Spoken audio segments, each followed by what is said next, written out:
आपका? डीजे दीपक राज। कहाँ घर है? हेलो के बजै छी? डीजे दीपक राज। की हाल चाल अछि? आइ बार देखै छी दीपक दीवाना से। डीजे दीपक राज। डीजे दीपक। क्या नाम है आपका? डीजे दीपक राज। आपका ये नाम है?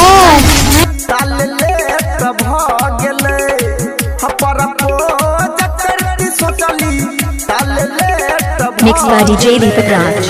हमारा माल के शादी दोसर छौरा संग सेट भ गेले। हमारा माल के शादी इलाका किसी का भी होगा मगर धमाका दीपक राज का ही होगा। Mobile number 7982944267।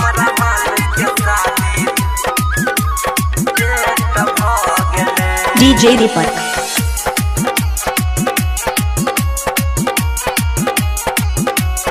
सिजोल सिजोल सिजोल। Bajrang toll सिजोल।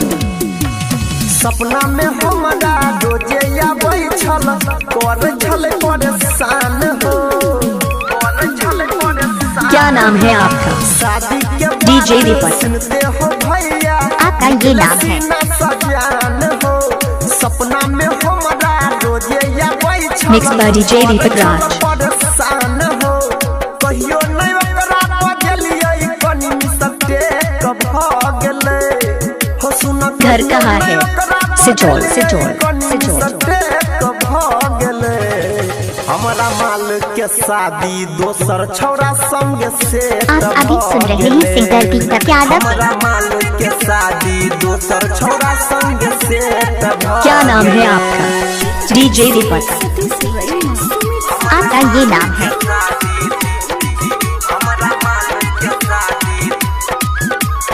DJ दीपक।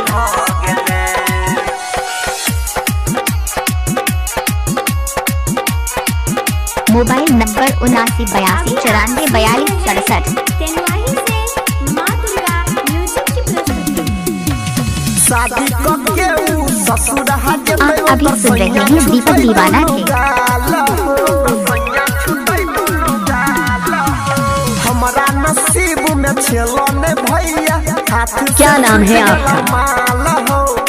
डीजे दीपक। आपका ये नाम है?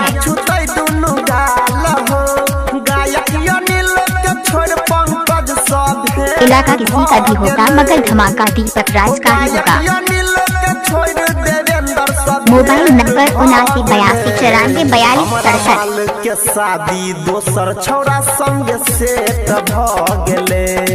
हमारा माल के शादी दोसर छौरा संग डीजे दीपक। सेट भ गेले। सोचली ताल ले सिजोल सिजोल सिजोल। सोचली ताल ले भ गेले। बजरंग टोल सिजोल। माल के शादी दोसर छौरा संग सेट भ गेले।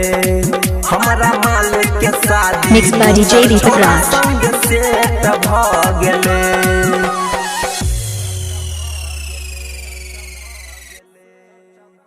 Mobile number 79829442